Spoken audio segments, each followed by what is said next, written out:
எங்கள் ஆண்டவரும் மீட்பருமாகிய ஆண்டவராகிய இயேசு கிறிஸ்து நாமத்தில் நன்மையும் கிருபையும் சமாதானம் உண்டதாக. இந்த நாளிலும் தியானத்துக்கு உதவியாக வெளிப்படுத்தின விசேஷம் 20ஆம் அதிகாரம் அதில் 11 15 மட்டும் வாசிப்போம். வெளிப்படுத்தின விசேஷம் 20ஆம் அதிகாரம் 11 15 மட்டும்.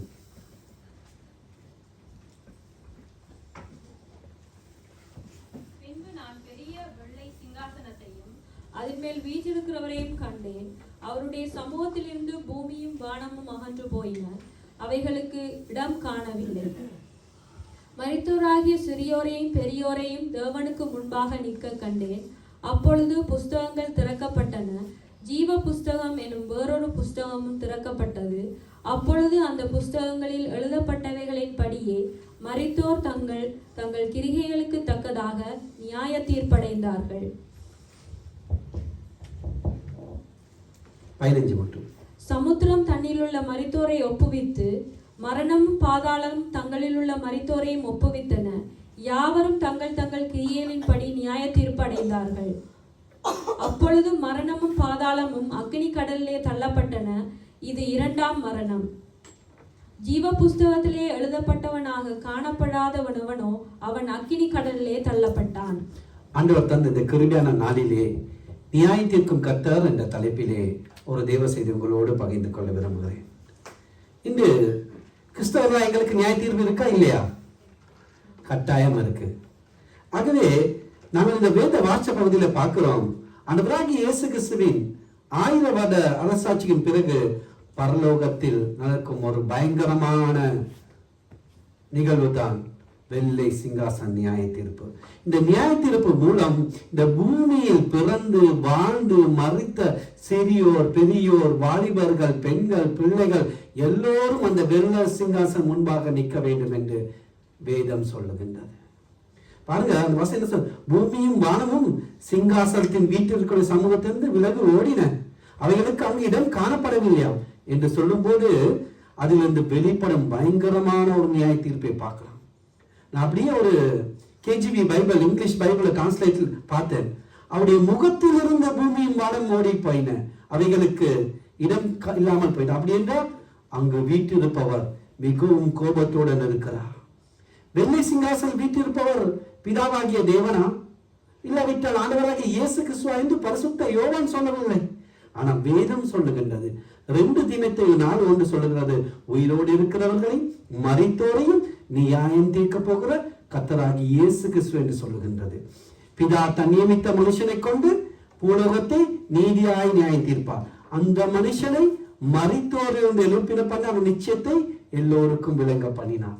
ஆண்டவராகிய இயேசு கிறிஸ்து சொல்லுகிறார், பிதா தன்னை கனம் பண்ணுவது போல எல்லோரும் குமாரனை கனம் பண்ணும்படியாக பிதா ஒருவருக்கும் நியாய தீர்ப்பு செய்யாமல் நியாய தீர்ப்பு புது அதிகாரத்தை தன் குமாரனுக்கு கொடுத்தார் என்று சொல்கிறார். அப்போது அந்த வெள்ளை சிங்காசனம் வீட்டிருப்பவர் யார்? ஆண்டவராகிய இயேசு கிறிஸ்து தான் இருக்கிறார். பிள்ளைகளே, மரித்தோராகிய சிறியோர் பெரியோர் யாருமே எல்லாமே அந்த நியாய தீர்ப்புல நின்றே ஆகணும் ஆண்டவருக்கு முன்பாக. தானியேல் 12:1 எடுத்து வாசிப்போம்.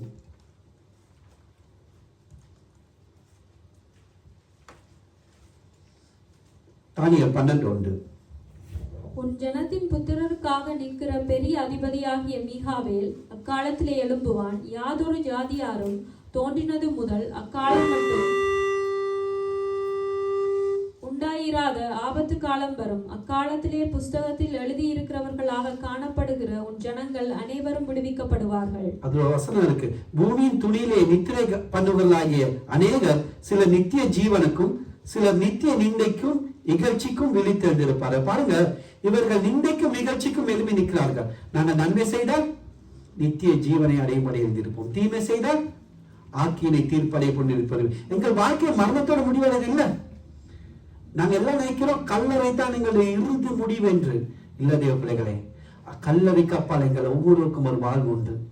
அது நித்திய ஜீவனா இல்லாட்டி நித்திய ஆக்கினியா என்பது இப்போது நாங்கள் வாழ்கின்ற வாழ்விலே நாங்கள் தீர்மானித்துக் கொள்ள வேண்டும். தேவப்பிள்ளை, வெள்ளை சிங்காசனம் முன்பாக நிற்கும் போது சிறியோர் பெரியோர் பணக்காரர் ஏழை படித்தவர் படிக்காதவர் அறிவுள்ளவர் அறிவாளர் கருப்பு சிவப்பு கட்ட குட்ட அந்த ஜாதி இந்த ஜாதி அந்த நாட்டார் இந்த நாட்டார், காசு இருக்கு பணம் இருக்கு, பெரிய ஊழியக்காரர் சின்ன ஊழியக்காரர், ஆண் பெண் பாகுபாடே இல்லை. எல்லாரும் வெள்ளை சிங்காசம் முன்பின்ற எல்லாரும் நியாயத்தை படைப்பார் தேவ பிள்ளைகளே. இங்கு மனிதர்கள் நியாய பிரமாணத்தை குறித்து அறிந்திருக்கார்களோ இல்லையோ, ஆனால் நியாயத்தின் நாட்டிலே எங்களுடைய ஒவ்வொரு கிரியைகளும் பதிவு செய்யப்பட்டு பரிசீலிக்கப்படும் தேவ பிள்ளைகளே. தேவன் அவரோட கிரியை தக்கதாய் அவனுக்கு பதிலளிப்பாய் என்று வேதம் சொல்லுகின்றது. ஆக எங்களுடைய ஒவ்வொரு கிரியைகளும் எங்கள் அந்தரங்க காரியங்களும் அது நன்மையானாலும் தீமையானாலும் சரி, அன்று அந்த வெள்ளை சிங்காசம் முன்பாக நியாயப்பு தீர்ப்பு முன்பாக வெளியரங்கமாகும்.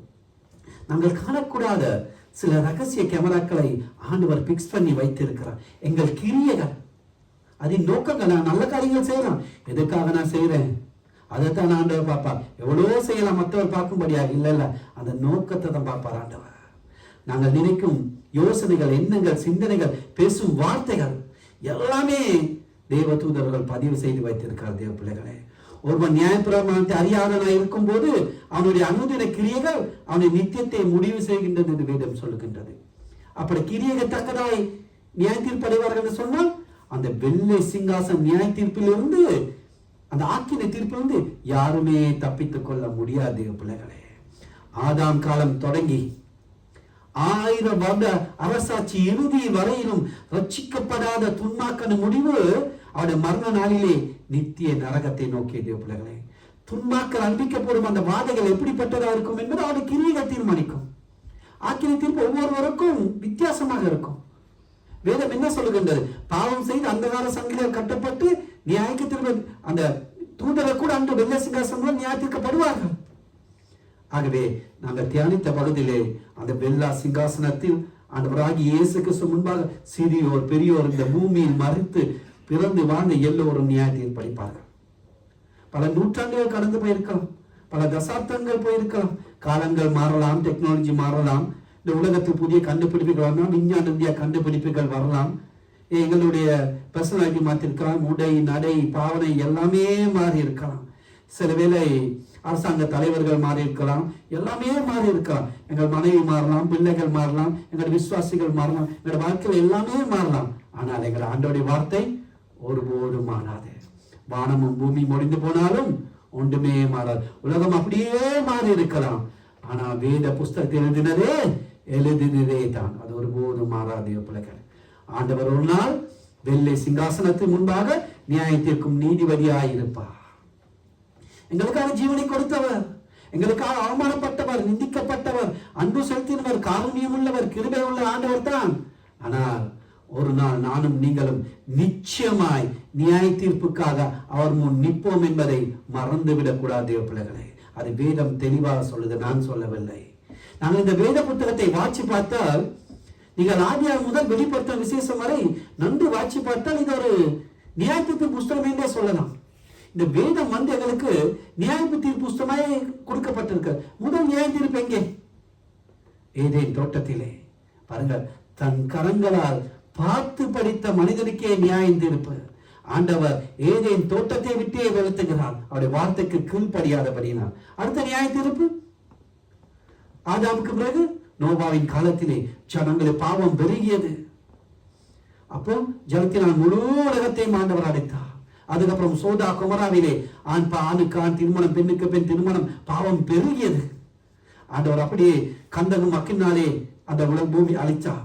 அதுக்கு பாருங்க, அதுக்கப்புறம் இஸ்ரேல் ஜனங்களை விடுவிக்கும்படி மோசே போகிறார் பார்வோனிடம். அவன் இருதயம் கடினப்படுகின்றது, அவன் ஜனங்களை விடவில்லை. எகிப்தின் மீது நியாய தீர்ப்பு, தலைச்சான் பிள்ளைகளையும் 10 வித வாதைகளையும் அனுப்புகிறார். நியாய தீர்ப்பு. தேவ ஊழியக்காரன் மோசேக்கும் ஆரோனுக்கும் விரோதமாக அந்த 250 பேர் கோராக கூட்டம் பேசியது, விரோதமாக எழுதினது, அப்படியே பூமி பிளந்து கொண்டது. நியாய தீர்ப்பு.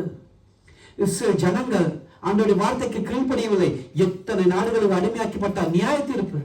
ஆண்டவராகிய இயேசு கிறிஸ்து அன்பு இரட்சகர் வந்தார், இஸ்ரேலை வெளிப்பட்டார், எல்லாருக்கும் நன்றி சொன்னார், ஏற்றுக்கொண்டார்கள். எல்லாம் நியாய தீர்ப்பு. கிறிஸ்துவுக்கு பின் 65-70களிலே கடைசியாக இருந்த மசோடா கோட்டை ரோம ராஜ்யத்துக்குள் சென்றது. அதுக்கப்புறம் இஸ்ரேல் ஜனங்கள் இருக்க இடையில்லாமல், தலை சாக்க தாய் இல்லாமல் இரத்த வெள்ளம் ஓடியது.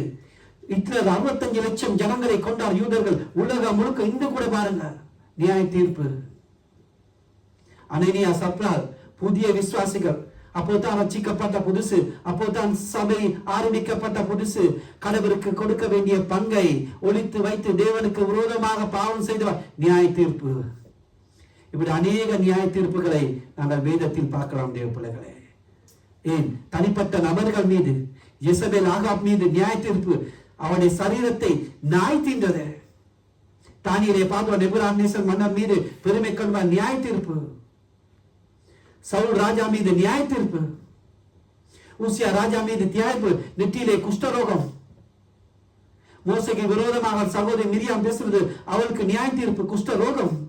இப்படி பரிசுத்த வேதாமத்தை பார்த்தா உலகத்தின் மீது, தேசங்கள் மீது, பட்டணங்கள் மீது, தனிப்பட்ட நபர்கள் மீது, ராஜாக்கள் மீது, குடும்பத்தில் நியாய தீர்ப்பை பார்க்கலாம் தேவ பிள்ளைகளே. இது எல்லாத்தை விட ஒரு நாள் இந்த முழு உலகமே, இந்த பூமியில் ஆதாம் காலத்தில் பிறந்த முதல் மனிதன் முதல் கடைசியாய் பிறந்த மனிதர்கள் வரைக்கும் இந்த பூமி கர்த்தருக்கு முன்பாக கொண்டு நிறுத்தும். சமுத்திரமும் தண்ணீரும் அதில் உள்ள அந்த மரித்தோரை கொண்டு நிறுத்தும். பாதாளம் மரம் தண்ணீர் ஆத்மாக்களை கொண்டு வந்து நிறுத்தும். முழு உலகத்தையும் நம் அருமை ஆண்டவர் வெள்ளை சிங்காசனத்திலிருந்து நியாய தீர்க்க போகிற நாள் மிகு அருகாமையில் இருக்கு என்பதை நாங்கள் மறந்து போகக்கூடாது பிள்ளைகளே. அந்த நாளிலே நாங்களும் நிற்போம். இன்று அநேக நியாய தீர்ப்பை கொடுத்தெல்லாம் பேசுறதே இல்லை, கணக்கெடுக்கிறது கூட இல்லை. நியாய தீர்ப்பா? ஏன் தேவனை அறியாதவர்கள் மட்டுமல்ல, தேவரை அறிந்த பிள்ளைகள் கூட நியாய தீர்ப்பெல்லாம் இல்லை. என் ஆண்டவர் அன்புள்ளவர், காருண்யம் உள்ளவர், இரக்கம் உள்ளவர், எனக்காக ஜீவனை கொடுத்தவர் நியாய தீர்ப்பாரா என்றேன். என் அன்பு ஆண்டவரின் அன்பை இலக்காரமாய் நினைத்து இஷ்டம் போல பாவம் செய்து கொண்டு அவர்களை பாட்டிலே நியாய தீர்ப்பை குறித்து உணராதவர்களுக்கும் கிறிஸ்தவர்களை பார்க்கும் போது கவலையா இருக்கின்றது பிள்ளைகளே. பிள்ளைகளே, கிருபையின் காலம் இருக்கும் தான் ஆண்டவர் எங்கள் பாவங்களை எல்லாம் மன்னித்து மனதுருகி எங்களுக்கு அன்பு செலுத்துவார். ஒவ்வொருவருக்கும் ஒரு குறிப்பிட்ட கிருபை காலத்தை கொடுத்திருக்கிறார். முழு உலகத்துக்கும் ஒரு குறிப்பிட்ட கிருபை காலத்தை கொடுத்திருக்கிறார். அந்த கிருபையின் காலத்துக்குள் நாங்கள் உண்மையாய் மனம் திரும்பி ஆண்டவரிடம் திரும்பாவிட்டால் நியாய தீர்ப்பு தேவ பிள்ளைகளே. சங்கீதம் 96:13 சொல்கின்றது, அவர் பூமியை நியாயத்திற்கு வருகிறார், அவர் பூலோகத்தை நீதியோடும் ஜனங்களை சத்தியத்தோடும் நியாயம் தீர்ப்பார் என்று.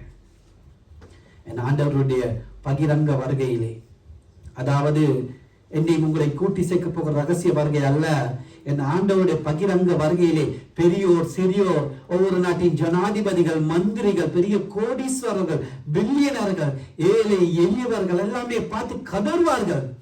மலைகளை பார்த்து சொல்வார்கள், ஆண்டவருடைய வருகையில பகிரங்க வருகை, ஐயோ மலைகளை என்னை மூடிக்கொள்ளுங்கள், பார்க்க முடியாது என் ஆண்டவர் ராஜாதி ராஜனாய் தேவாதி தேவனாய் அந்த யூத ராஜ சிங்கமாய் எங்களை நியாயத்திற்கும் தேவனாய் வரும்போது ஜனங்கள் பார்க்க மாட்டார், கதறுவார்கள் தேவ பிள்ளைகளே.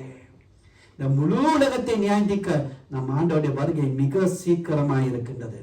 நியாயத்திற்கு வருவார், உலகத்தை நீதியோடும் மக்களை நிதானத்தோடும் நியாயம் தீர்ப்பார் தேவ பிள்ளைகளே. ஏன் இன்று மனிதர்கள், விசுவாசிகள், என் ஊழியக்காரர்கள் கூட தங்களை தட்டி கேட்க யாரும் இல்லை என்று ஆடாத ஆட்டம் எல்லாம் ஆடிக்கொண்டிருக்கிறார்கள்.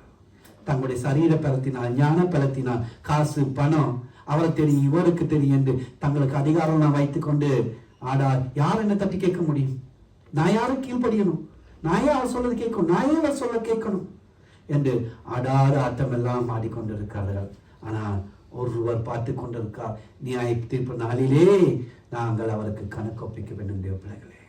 இப்படி கீழ்ப்படிவே இல்லை என்ன சார் சொல்லுவேன், நானும் செய்வேன், எனக்கு இஷ்டம் இருக்கு, அப்படியெல்லாம் ஊழியக்காரங்க அப்படி நடக்கிறாங்க. என் அருமை ஆண்டவர் எல்லாத்தையும் பார்த்து கொண்டிருக்கார். அருமையான வேத வசனம் தேவ பிள்ளைகளே. பிரசங்கி 3:15 எடுத்து வாசிப்போம். நான் இந்த வசனத்தை பார்க்கும் போது நடுங்கி போனேன். 3:15 ஆண்டவர் சொல்லுகிறார்,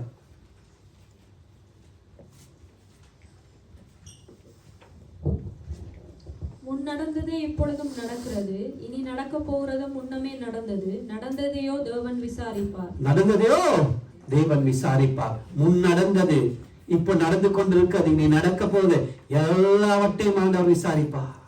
ஆண்டவருக்கு ஒண்ணுமே மறைக்க முடியாது பிள்ளைகளே. இவ எல்லாவற்றையும் ஆண்டவருடைய வீடியோ கேமரா ரெக்கார்ட் பண்ணி கொண்டிருக்கின்றது. எங்களுடைய கேமராக்கள், எங்களுடைய போன்ஸ் எல்லாம் பேட்டரி வீக் ஆகலாம், சார்ஜ் இல்லாம கூட அப்படியே ஓப்பாயிருக்கும். ஆனா பரலோக பேட்டரி ஓப்பாவே ஆகாது.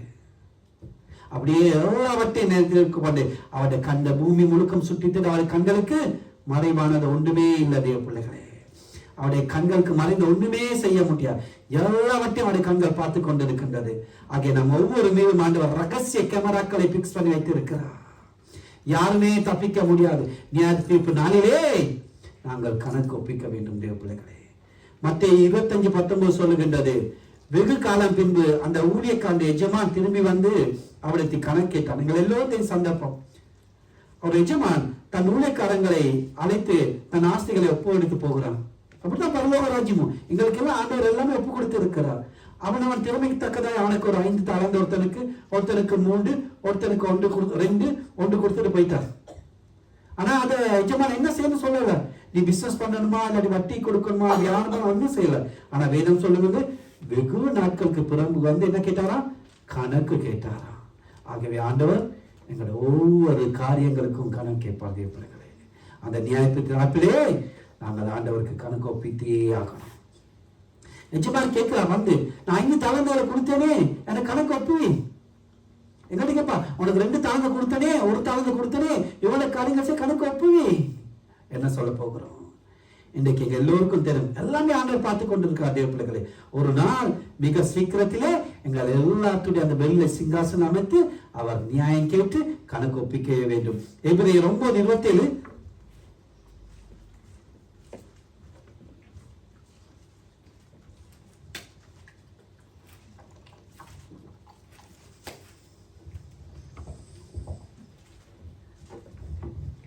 அன்றியும் ஒரே தரம் மரிப்பதும் பின்பு நியாய தீர்ப்படைவதும் மனுஷனுக்கு நியமிக்கப்பட்டிருக்கிறபடியே கிறிஸ்துவும் அநேகருடைய என்னது எங்களுக்கு என்ன நியமித்து இருக்குதா?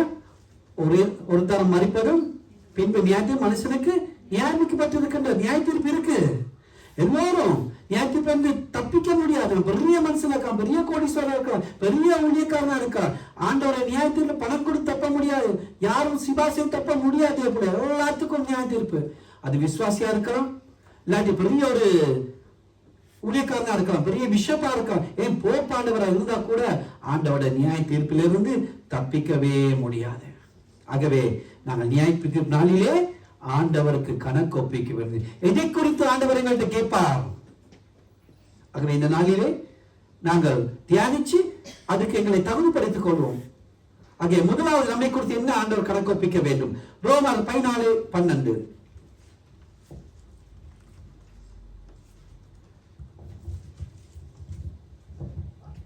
ஆதலால் நம்மில் ஒவ்வொருவனும் தன்னை குறித்து தேவனுக்கு கணக்கு ஒப்பிப்பான். முதலாவது நியாயத்தீர்ப்பு என்ன செய்யணும்? நம்மை குறித்து நாங்க கணக்கு ஒப்பிக்க வேண்டும். மற்றவர்களை குறித்து அல்ல, சபையில் உள்ள ஊழியக்காரர்களை குறித்து அல்ல, மூப்பரை குறித்து அல்ல, மேப்பரை குறித்து அல்ல, போதகரை குறித்து, சக விசுவாசிகளை குறித்து அல்ல. நான் ஆண்டவருக்கு முன்பாக என் பிள்ளைகளை குறித்து அல்ல, என் பிள்ளைகளை கணக்கேற்பா. என்ன செய்யறது? என்னை குறித்து நான் முதலாவது கணக்கு ஒப்பிக்கணும். நாங்க ஒவ்வொருவரும் பாருங்க என்ன செய்யணும்? அளவுக்கு அதிகமா ஞானமும் அறிவு இல்லாம மற்றவங்களை நியாயம் தீர்க்கிறோம். ஆனா நியாய தீர்ப்பினாலே ஆண்டவர் என்னை குறித்து அந்த கணக்கேப்பா. தேவ நியாயத்தில் எந்த ஒரு மனிதன் தப்பித்துக் கொள்ள முடியாது. அது ஒரு சாதாரண விசுவாசியா இருக்கலாம், இல்லாட்டி உலக புகழ்பெற்ற ஒரு ஊழியக்காரனா இருக்கலாம், இல்லாட்டி ஒரு சாதாரண போதகரா இருக்கலாம், இல்லாட்டி அபிஷேகப்பட்ட ஒரு பிஷப்பா, யாராயிருந்தாலும் தேவ சமூகத்திலே கணக்கு ஒப்புவித்தே ஆகணும். நம்முடைய கிரியைகளை குறித்து ஒருவேளை நக்கிரியைகள் செய்திருந்தால் அந்த அவற்றின் நோக்கம் என்ன ஆண்டவர் பார்ப்பாரு.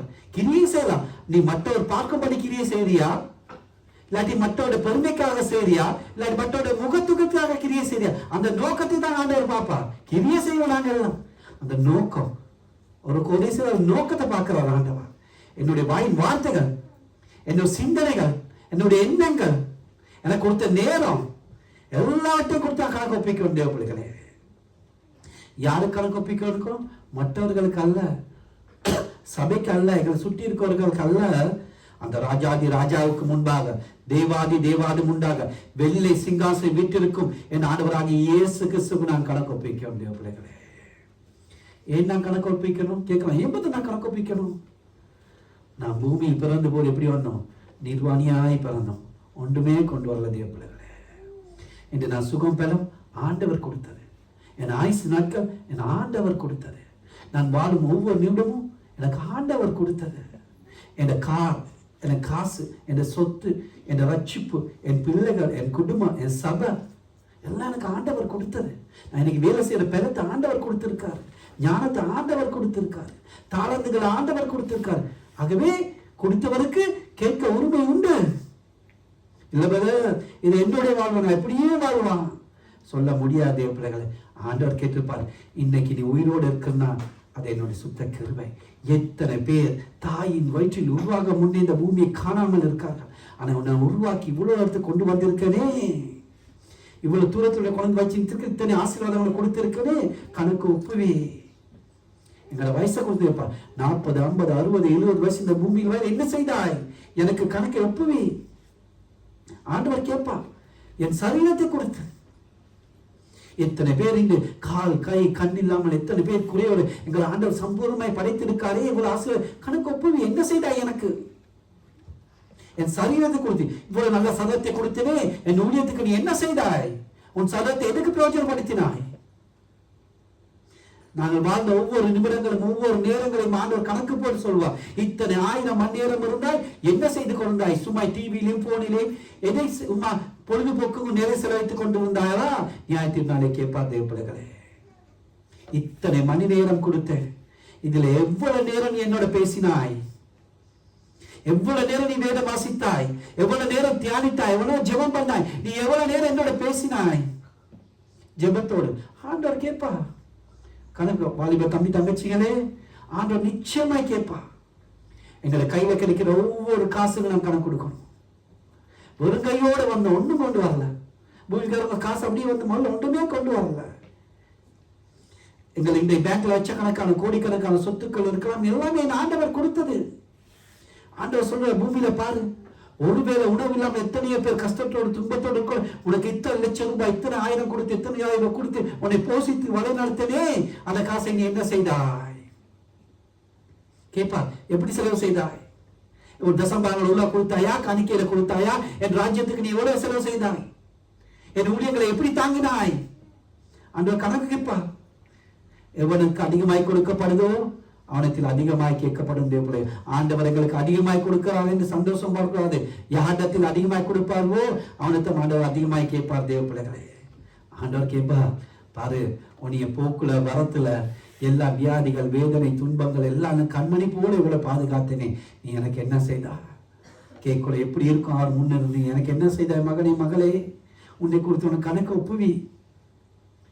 இத்தனை லட்சம் மணி நேரம் உனக்கு கொடுத்தேன், இவ்வளவு ஆசீர்வாதத்தை கொடுத்தேன், இவ்வளவு காசு பணத்தை கொடுத்தேன், இவ்வளவு சதபலத்தை கொடுத்தேன், நீ எனக்கு என்ன செய்தாய்? அடுத்த ஆண்டவரங்க தாளாந்துகளை கொடுத்து கேட்பார். தேவப்பிள்ளைகளே, தாளாந்து இல்ல மனிதனே இல்லை என்று சொல்லக்கூடாது. ஒவ்வொருக்கும் ஆண்டவர் தாளாந்துகளை கொடுத்திருக்கா. படிக்கிற தாளாந்து, பேசுகிற தாளாந்து, ஒரு மியூசிக் டேலண்ட் இருக்கும், சிலருக்கு டெக்னீஷியன் தாளந்து. நீ அந்த தாளாந்துகளை வைத்துக்கொண்டு என்ன செய்தாய்? யாருக்கு ஊழியம் செய்தாய்? உன் தாளந்து உலகத்தில் செய்தாயா, எனக்கு செய்தாயா? ஆண்டவர் கணக்கு ஒப்பிக்கணும். 5 தாளாந்துகள் கொடுத்தவர் என்ன செய்தார்? 5 தாளாந்துகள் 10,000. அவனை பார்த்து என்ன சொல்கிறார்? உத்தமம் உண்மையில ஊழியக்காரனே, நீ அநேகத்தின் மேல் உன்னை அதிகாரி வாய்ப்பேன், உன் எஜமானுடைய சந்தோஷத்துல பிரவேசி என்று சொன்னார். ஒரு தாளந்து கொடுத்தவன் அதை பயன்படுத்தாமல் உலகத்துக்கு பயந்து அவர் அதை சொல்லுவார், இதை சொல்லுவார் என்று பயந்து ஒடுக்கி வைத்தனை பார்த்து சொல்றார், பிரயோஜனமற்ற ஊழியக்காரனே, உன்னை புறம்பான உள்ளே தள்ளுங்கள், அங்கே அழுகையும் பற்கடிப்பும் உண்டாகி இருக்கும். ஆண்டவர் எங்களுக்கு தாளந்தை கொடுத்தது அவருடைய நாமத்தை மகிமைப்படுத்தது. பிள்ளைகளை, உலகத்தை மகிமைப்படுத்த, உலகத்துக்கு ஊழியம் செய்ய அல்ல, எல்லாத்தையும் கொடுத்து ஆண்டவருக்கு கலக்கிறோம். இன்று நாங்க நினைக்கிறோம் ஆண்டவர் எல்லாம் ஆண்டவரை இலக்காரம் வச்சு கொண்டிருக்காரு. ஆண்டவரை எப்படி பார்க்கறாங்க தெரியுமா? மரியாதையின் தாய் மடியில் குடிக்கும் பால் குடிக்கும் பாலகனாக அந்த ஆடுகுட்டிகளை சுமந்து போகும் அவர் அல்ல. அவர் ராஜாதி ராஜனாய், யூதராஜ சிங்கமாய், இந்த உலகத்தை நியாயத்திற்கும் திகழாய் அந்த வெள்ளை சிங்காசனம் இருப்பார். அவருடைய அந்த முகத்தை யாருமே பார்க்க முடியாது, அவர் முன்பாக யாருமே நிற்க முடியாது. இந்த முழு உலகமே, இந்த முழு பெரிய கோடீஸ்வரர், பெரிய ராஜாக்கள் அந்த அவர் முன் நடுங்கி நிற்பார்கள். ஆண்டவராகிய இயேசு கிறிஸ்து இல்லை என்று சொன்னவர்கள், அவரை மறுதளித்தவர்கள், அவரை ஏற்றுக்கொண்டு பொய்யா கிறிஸ்தவராய் வேடம் போட்டு நடித்துக் கொண்டு வந்தவர் என்றால் அந்த வெள்ளை சிங்காசனம் முன்பாக நட்டுங்கி போய் நிற்பார்கள். ஆகிய முதலாவது நாங்கள் நம்பி கொடுத்து ஆண்டவர் கணக்கொப்பிக்க வேண்டிய பிள்ளைகளே. 2வது மத்தேயு 12ஆம் அதிகாரம் 36-37 வசனங்கள். மத்தேயு 12:36-37 வசனங்கள். மனுஷர் பேசும் வீணான வார்த்தைகள் யாவையும் குறித்து நியாயத்தீர்ப்பு நாளிலே கணக்கு ஒப்புவிக்க வேண்டும் என்று உங்களுக்கு சொல்லுகிறேன். ஏனெனில் உன் வார்த்தைகளினாலே நீதிமான் என்று தீர்க்கப்படுவாய், அல்லது உன் வார்த்தைகளினாலே குற்றவாளி என்று தீர்க்கப்படுவாய் என்றார். நான் பேசும் ஒவ்வொரு வீணான வார்த்தைகளையும் குறித்து நியாயத்தினால் நாங்கள் ஆண்டவர் கணக்கு ஒப்புவிக்கிறோம். இது ஆண்டவராகிய இயேசு கிறிஸ்துவை தன் வாயினால் சொல்லுகிறார். நாங்கள் பேசும் ஒவ்வொரு வார்த்தை தான் எங்களோட வாழ்க்கையை அளவிடும் அளவுகோல் தேவ பிள்ளைகளே. நாங்கள் குற்றவாளி என்றும் குற்றமற்றவழிக்கு நியாயம் தீர்க்கிறது எங்களுடைய வார்த்தைகள். அது ஆண்டவரே சொல்கிறார். ஆண்டவர் அமைதியாக நம்மோடு இருந்து நாங்கள் பேசுகிற ஒவ்வொரு வார்த்தைகளையும் கவனிக்கிறாரா? நான் சொல்றத ரெக்கார்ட் பண்ணுது. வேதம் சொல்லுகின்றது. மல்லிகா 3:16.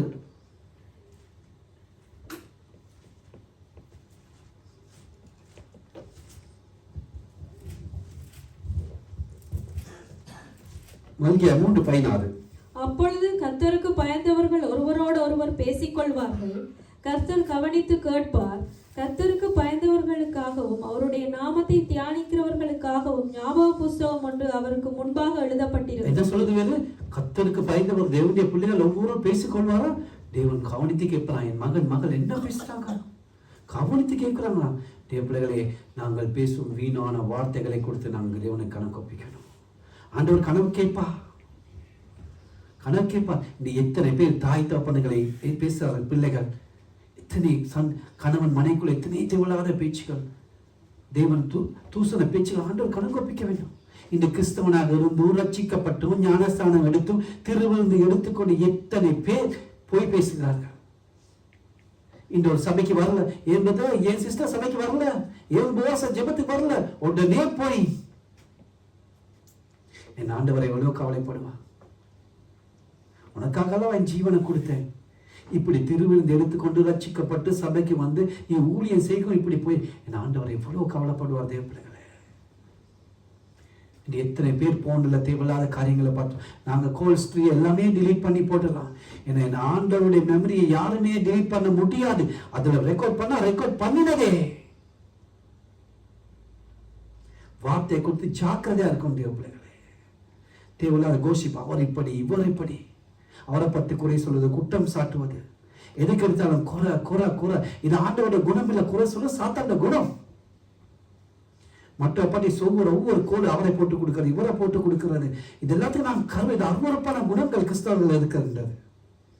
இது சாத்தாண்ட குணம், ஆண்டோட குணமே இல்லை. ஊழியக்கார கொடுத்து தேவையில்லா ஊழியக்காரர்கள் எல்லாமே நல்லவன் நான் சொல்லல. அவர்கள் செஞ்சு அதை ஆண்டவர் நியாயம் தீர்ப்பார். எங்களுக்கு அதிகாரம் இல்லை. ஆண்டவர் எல்லாவற்றையும் பார்த்து கொண்டிருக்கிறார். மட்டுமல்ல தேவ பிள்ளைகளே, நியாய தீர்ப்பு நாளிலே எல்லாத்தையும் ஆண்டவர் வெளிச்சத்துக்கு கொண்டு வருவார். பிரசங்கி 5:6 எடுத்து வாசிப்போம்.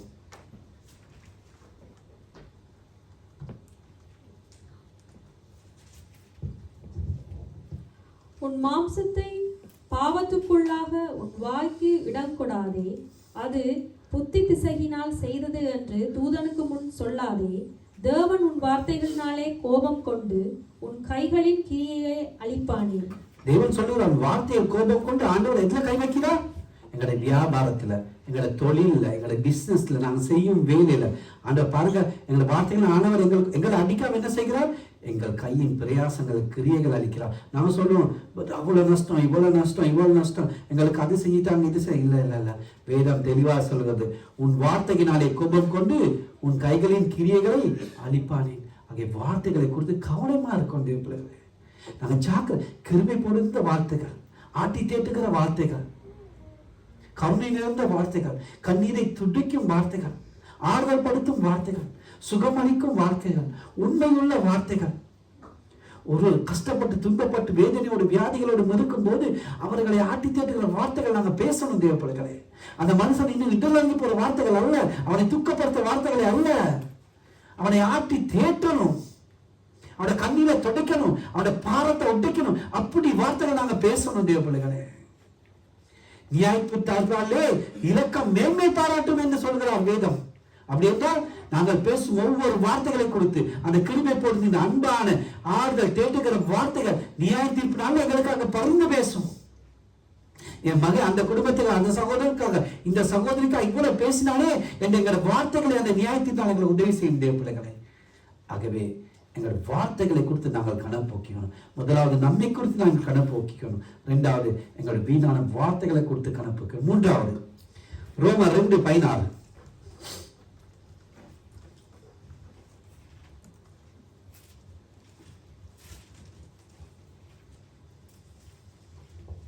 என் சுவிசேஷத்தின்படியே தேவன் இயேசு கிறிஸ்துவை கொண்டு மனுஷருடைய அந்தரங்கங்களை குறித்து நியாய தீர்ப்பு கொடுக்கும் நாளிலே இது விளங்கும். என்னது நியாயத்தினாலே? நாங்கள் செய்யும் வெளியரங்க பாவங்கள் மட்டுமல்ல, இன்னைக்கு நாங்கள் எல்லாம் சொல்லணும், அது மட்டுமல்ல, எங்களுடைய அந்தரங்க பாவங்களை குறித்து நியாயத்தில் கணக்கு ஒப்பிக்க வேண்டும். இப்போது செய்யப்படுகிற மறைமுகமான பாவங்கள் எல்லாம் அன்று நியாயத்தினாலே வெளியரங்கமாகும். வெள்ளை சிங்காசன நியாய தீர்ப்பிலே அந்த தெய்வீக நேரத்திலே என் ஆண்டவராகிய இயேசு கிறிஸ்து அங்கு வீட்டிருப்பார். வேதம் தெளிவாக சொல்லுகின்றது, நியாய தீர்ப்பு அதிகாரம் முழுவதே பிதா அவர் கொடுத்திருக்கிறார். ஆக நியாயத்தில் எங்களுடைய அந்தரங்களை கொடுத்து, அந்தரங்கள் என்றால் மறைவான எண்ணங்கள். எனக்கு தெரியாது, சபை மூப்பருக்கு தெரியாது, போதகருக்கு தெரியாது, என்னுடைய சிந்தனைகள், எண்ணங்கள், என் அந்தரங்க வாழ்க்கை, 4 சுவருக்குள்ள நடக்கிற வாழ்க்கை யாருக்குமே தெரியாது, ஆண்டவருக்கு தெரியும். நான் நினைக்கிற நினைவுகள், சிந்தனை, நான் பார்வையில யோசிக்கிற எல்லாமே ஆண்டவர் பார்த்து கொண்டிருக்கிறார்.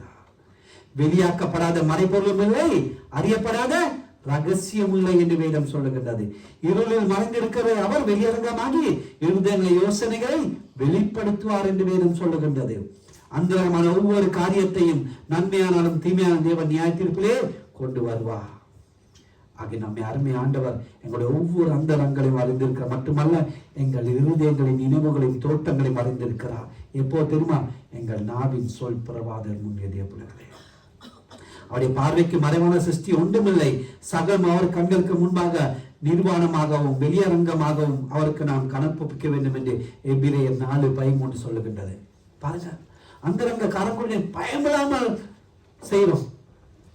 பாவத்தை அநேக கரைச்சி குடித்து கொண்டிருக்காங்க, யாருமே பார்க்கல, யாருக்குமே தெரியும். சபையில விசுவாசம் தெரியா, ஊருக்கு தெரியா, மூப்பருக்கு தெரியா, மேற்பர் தெரியா, போக்கு. ஆனா ஆண்டவருக்கு தெரியும். வேதத்துல பார்க்கலாம், ஆகான் பாபிலோன் சால்வையை திருடி பழையத்திலே வைத்திருக்கான், யாருமே பார்க்கல. ஆண்டவர் பார்த்து நியாய தீர்ப்பு அனுப்புகிறார். தாவீது ராஜா பத்சேபாவுடன் உரியாவின் மனைவியுடன் விபச்சாரம் செய்வார், யாருமே பார்க்கல. ஆண்டவர் பார்த்து நாத்தானை அனுப்பி எச்சரிக்கிறார். சவுல் அமலேக்கின் ஆடு மாடுகளை ஒழித்து வைத்தது யாருமே பார்க்கல. ஆண்டவர் பார்த்து சாமுவேல் தீர்க்கதரிசியை அனுப்பி எச்சரிக்கிறார். தேவ பிள்ளைகளே, அனனியா சப்ரா ஆண்டவருக்கு கொடுக்க வேண்டிய அந்த பங்கை ஒழித்து வைத்தது யாருமே பார்க்கல. பேதுருவுக்கு வெளிப்படுத்தினார், அட்டி மரம் நாடி கொடுத்தார். இன்னைக்கு அநேக வாலிப பிள்ளைகளே, ஆண்டவர் பேசுகிறார், ஒன்றுமே தெரியாது, எங்க அம்மா அப்பாவுக்கு தெரியா, எங்க சபையில் இருக்கவங்களுக்கு தெரியாது. இல்ல, ஆண்டவர் பார்த்து கொண்டிருக்கார் என்று மறக்க கூடாது பிள்ளைகளே. எல்லாவற்றுக்கும் நான் நியாய தீர்ப்பு நாளிலே கணக்கு ஒப்பிக்க வேண்டும். கடைசியாக முதலாவது நம்மை கொடுத்து கணக்கு ஒப்பிக்கணும். இரண்டாவது வீணான வார்த்தை கொடுத்து அந்தரங்களை கொடுத்து. நாலாவது மத்தேயு 25:19. வெகு காலமான பின்பு அந்த ஊழியக்காரனுடைய எஜமான் திரும்பி வந்து அவர்களிடத்தில் கணக்கு கேட்டான். போதும், யாரிடத்தில்? நாலாவது ஊழியக்காரத்தில் ஆண்டவர் கணக்கு கேட்பா. ஊழியக்காரர்களுக்கு கணக்கு கேட்பாரு.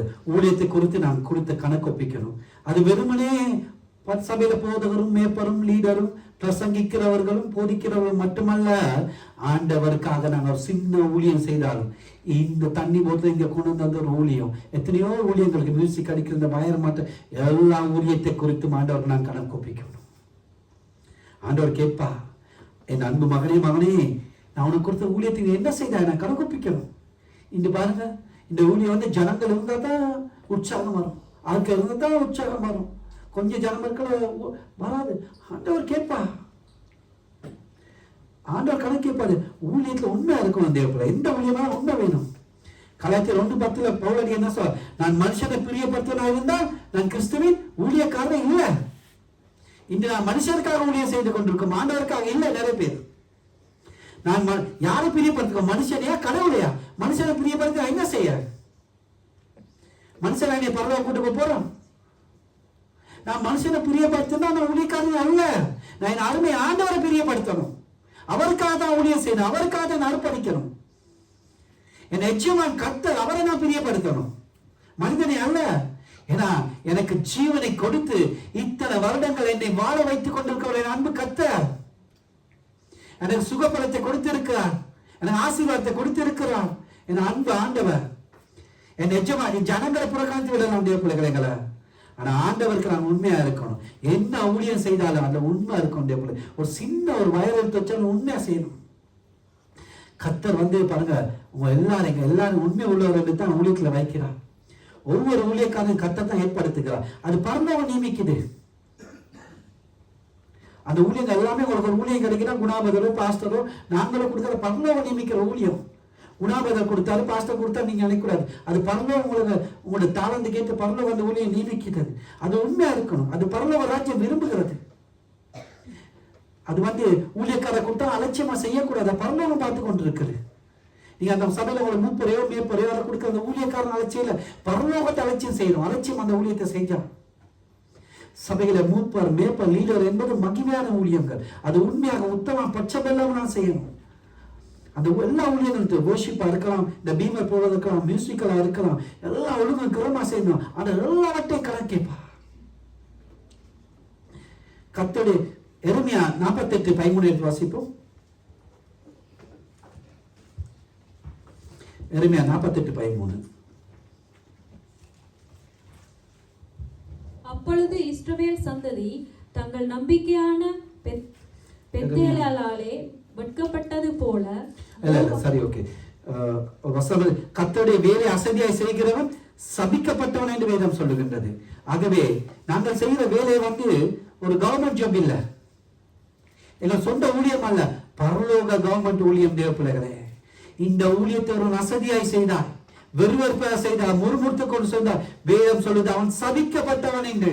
ஆண்டவருடைய ஊழியத்தை, இது பரலோக நியமிக்கிற ஊழியம். ஒரு சின்ன வேலையா இருந்தாலும் முறுமுறுக்காமல் அவரு நாங்கள் முழு இதயத்தோட இந்த ஊழியத்தை செய்யணும். சின்ன காரியமா இருந்தாலும், ஏன்னா ஊழியம் செய்ய முடியாது சொல்லிவிட்டு ஒதுங்குறது நல்லம், எனக்கும் நல்லம், வேதத்தின்படி என் பிள்ளைகளுக்கு நல்லம், என் சந்ததிக்கு நல்லம். இல்லாட்டி வேதம் சொல்லி சபிக்கப்பட்டவன் என்று ஆண்டவருடைய ஊழியத்தை அசதியா செய்தான். நான் சொல்லிட்டு எனக்கு இந்த ஊழியம் செய்யலாது, ஓகே, ஆசீர்வாதம். இல்லாட்டி முறுமுறுத்து கொண்டு அப்படி இஷ்டமெல்லாம் செய்யக்கூடாது.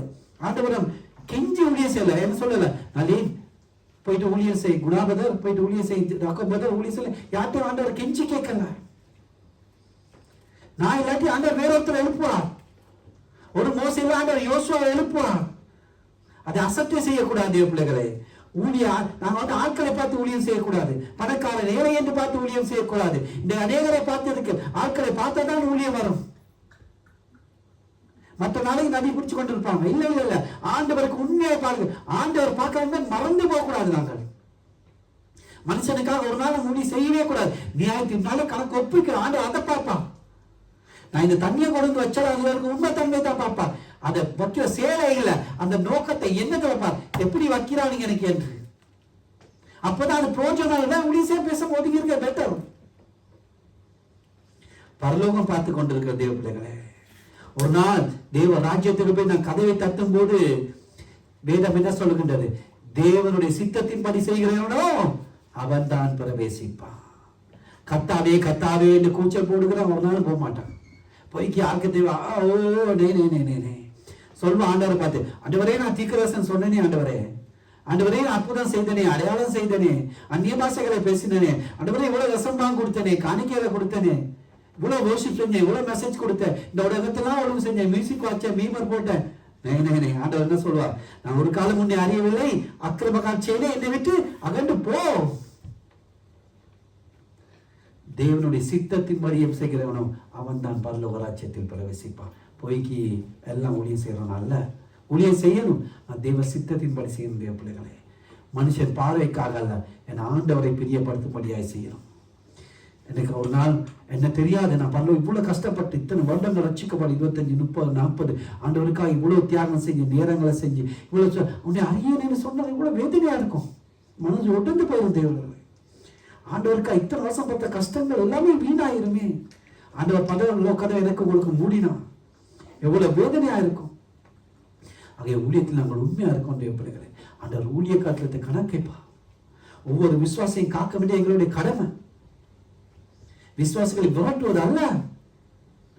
ஒவ்வொரு ஊழியக்காரன், ஒவ்வொரு சபைக்காரன், ஒவ்வொரு விசுவாசிகள் அன்பாய் நேசித்து அவர்களை ஆற்றி தேற்றி அவருடைய பிரச்சனையை கேட்டு ஒவ்வொரு விசுவாசிகளையும் நான் காக்கணும். எங்களால் ஒவ்வொரு விசுவாசி வெளியே போட வேதம் என்ன சொல்லுது? அவனை கல்லை கட்டி எங்க போட சொல்லுது? ஒரு இடைஞ்சல் இருந்தா ஒரு ஊழியக்காரனும் ஒரு விசுவாசி மற்ற விசுவாசிகளுடைய என்ன சொல்லுது? அவனை கல்லை கட்டி போடுவேன்னு சொல்லுது. மற்றவங்களை காக்கணும். நாங்கள் இடைஞ்சலா இருக்கக்கூடாது. தேவப்பிள்ளைகள் ஒவ்வொருவருக்கும் ஆண்டவர் கணக்கொப்பிக்கணும். என்னால ஒரு விசுவாசி ஒரு சபையில ஒரு சபையை விட்டு போனா அதுக்கு நான் கணக்கொப்பிக்கணும். இன்னைக்கு அற்பமா நாங்க ஆட்களை பார்த்து விரட்டுறோம், அவங்களுக்கு எதிராக பேசுறோம், அதே சொல்றோம், மனம் கோச்சு கொண்டு போறாங்க. இல்ல, அன்னைக்கு நியாய தீர்ப்பு நாளிலே என் ஆண்டவர் முன்பாக அந்த யூத ராஜ சிங்கத்தை கணக்கு ஒப்பித்தே ஆகணும். பயம்லாம் என்னோட நான் நிறைய ஆத்மாக்களை கூப்பிட்டு வந்து என்ன சபையில் நிற்கிறேன், ஆண்டவர் இன்னும் பயமா தைரியமா நிற்கிறான். என்னால் இடராஞ்சி ஒரு ஆத்மா போயிட்டு எப்படியோ ஆண்டவர் பரலோகம் ஒரு மனுஷன் வச்சுக்க பரலோகமே சந்தோஷப்படுது. என்னால் ஒரு ஆத்மா சபை விட்டு போன எவ்வளவு ஆண்டவர் துக்கப்படுவார், எவ்வளவு பெரிய நியாயத்திற்கு போறோம். இன்னைக்கு அறியாமல் ஆடாத ஆட்டம் எல்லாம் கிறிஸ்தவர்கள் ஆடிக்கொண்டிருக்கார்கள். கடைசி காலத்தில் நிற்கிறோம். விழிப்பா இருக்கணும் தேவ பிள்ளைகளே. ஊழியர் செய்கிறவர்கள் நாங்கள் அட்டூழியம் செய்ய ஜாக்கிரதையா இருக்கணும். நம்முடைய ஊழியத்தை கொடுத்து ஆண்டவர் கனவு கேட்பா. ஆனாலும் ஆண்டவர் நாங்க ஊழியத்துக்காக செய்ய தியாகங்கள், அவமானங்கள், நிந்தைகள் எல்லாத்தையும் ஆண்டவர் பார்க்கிறார். எத்தனை பேர் எங்களை குறை சொல்லுவாங்க, எத்தனை பேர் எங்களை ஏசி இருப்பாங்க, எத்தனை பேர் என்ன காரியங்கள் செய்திருப்பாங்க, எல்லாத்தையும் தாங்கி கொண்டு செய்யணும். எத்தனை எங்கள் வாழ்க்கையில் எவ்வளவு சமாதானம் இல்லாத காரியம், இத்தனை பேர் எங்களை இத்தனை காரியங்களுக்காக செய்திருப்பார். ஆனா ஊழியர் மனிதன் பார்ப்பதற்காக இல்லை, ஆண்டவருக்காக நம்ம ஊழியம் செய்யணும். மனம் என்ன சொல்லிட்டு போட்டோம். மனிதன் பாராட்டுக்கு ஒரு நாள் ஊழியம் செய்யக்கூடாது. எப்போதும் மனிதன் குறை சொல்லிக்கொண்டேதான் இருப்பான், சோர்ந்து போகக்கூடாது. ஆனா கர்த்தர் குறை சொல்லும் வரை எங்களை ஊழியத்தை செய்யணும் தேவ பிள்ளைகளை. அவ்வளவுதான் குறை சொல்லக்கூடாது. மனுஷன் சொல்லிட்டு போகணும், ஏன்னா நான் அவனுக்கு ஊழியம் செய்யலை, நான் செய்யறேன் என் அருமை ஆண்டவருக்கு. மனுஷன் எதிராக சொல்லிட்டு போக கணக்கு இருக்காதீங்க. நான்லாம் எனக்கு சொன்ன குறைகளுக்கு எனக்கு அந்த பிரச்சனை நான் ஊழியம் செய்யக்கூடாது. நான் ஒரு நாள் மனுஷன் பார்க்க ஆண்டவர் தான் பார்ப்பேன். மனுஷன் எதாவது சொல்லிட்டு போவோம், ஆண்டவர் பார்க்க. நான் செய்யறேன் நிச்சயமான ஊழியம், மனுஷனுக்கு அல்ல. நான் மனுஷனை பிரியப்பட்ட தேவனுடைய ஊழியக்காரன் அல்ல. நான் என் ஆண்டவரை பிரியப்பட்ட. அவர் தான் என்னை வச்சு போடு, அவர் தான் என்னை அழைத்தது, எனக்கு அவர் ஜீவனை கொடுத்தது அவர். மனிதரை பார்த்து பயப்படக்கூடாது தேவ பிள்ளைகளே. ஆண்டவர் சொல்லட்டும், ஆண்டவர் பிள்ளைன்னு சொல்லக்கூடாது. ஆனால் ஊழியம் செய்ய ஆண்டவர் தான் எங்களை பிள்ளைன்னு சொல்லக்கூடாது, ஆண்டவர் எங்களை குறை சொல்லக்கூடாது. ஆகவே கர்த்தர் கணக்கு கேட்பார் தேவ பிள்ளைகளே. நாள் சமயமா இருக்கின்றது. இந்த உலகத்தில் நடக்கும் காரியங்களை பார்க்கும்போது மிக மிக மிக சமயம் இருக்கு ஆண்டவருடைய வருகை. ஒரு வரலாற்றின் விளிம்புக்கே வந்து இருக்கிறோம். கடைசி நேரத்தில் நானும் நீங்கள் நின்று கொண்டு இருக்கிறோம். ஆண்டவருடைய உலகத்தில் எல்லா தீர்க்கதரிசன அடையாளங்கள் எல்லாமே நிறைவேற்றி விட்டோம் தேவ பிள்ளைகளே. நாங்கள் தேவ சமூகத்திலே அந்த வெள்ளை சிங்காசனம் முன்பாக தைரியமாக நிற்க எங்களை வளர்த்துக் கொள்ளணும். ஆக எங்களுடைய வாழ்க்கையை இந்த உலகத்துக்கு இல்ல தேவனுக்கு பிரியமாக வாழணும் தேவ பிள்ளைகளே. நாங்கள் எழுந்திருந்து ஒரு முறை கண்களை மூடி எல்லோரும் நான் கேட்ட வார்த்தைக்கு ஒப்புக்கொள் ஜெபிக்கப்படும். கண்களை மூடும். ஆண்டவரே, நான் இந்த வெள்ளை சிங்காசனம் முன்பாக நிற்கும் போது ஆண்டவரே, நான் குற்றமற்றவனாய் ஆண்டவரே, நான் என் கணக்குகளை உமக்காக என் வாழ்க்கையை தியானித்தேன் என்று ஒப்பிக்கத்தக்கதாய் ஆண்டவரே, சில வேளை நான் வீணான மனுஷன் ஆண்டவரே, வீணான வார்த்தைகளை பேசி இருக்கலாம் ஆண்டவரே, என்னை மன்னித்த ஆண்டவரே. நான் கிருபை பொருந்த வார்த்தைகள், ஆட்டி தேற்றுகிற வார்த்தைகள், கண்ணீர் துடைக்கிற வார்த்தைகள், அன்பு வார்த்தைகள், மற்றவர்களை ஆண்டவரே மற்றவர்களுக்காக உதவி செய்கிற வார்த்தைகள், ஒரு கருணை பொருந்த வார்த்தைகளை பேசத்தக்கதாய் ஆண்டவரே. ஆண்டவரே, எனக்குள் அந்த பாவங்கள் இருந்தால் அதை எல்லாமே நிவர்த்தி செய்த ஆண்டவரே, உமக்குள்ளாய் வாழ ஆண்டவரே. ஆண்டவரே, நான் செய்யும் ஒவ்வொரு ஊழியர்களும் ஆண்டவரே உண்மைக்காக உண்மை உள்ள ஊழியர்களாய் உமக்காக ஆண்டவர், மனுஷனை பிரியப்படுத்த அல்ல, மனுஷன் பார்க்கிறதுக்காக அல்ல ஆண்டவரே. ஆண்டவரே, உண்மை பிரியப்படுத்தும் ஆண்ட ஊழியர்களாய் செய்ய எனக்கு கிருபை கொடுப்பீராக ஆண்டவரே. ஆண்டவரே, நியாய தீர்ப்பு நாளிலே என் ஆவி ஆத்மா சரீரம் முழுவதாய் பரிசுத்தமாய் உண்மை வெள்ள சிங்காசனம் முன்பாக நின்று உண்மையும் உத்தமுள்ள ஊழியக்காரனே என் சந்தோஷத்தில் பிரவேசி என்று சொல்லத்தக்கதாய் ஆண்டவரே, நான் உண்மை அதிகாரி சொல்லும்படியாய் தக்கதா எனக்கு அந்த கிருபை தாரும் ஆண்டவரே. ஆண்டவரே என்று சொல்லி நாங்கள் ஆண்டவரிடம் ஒப்புக்கொள்ள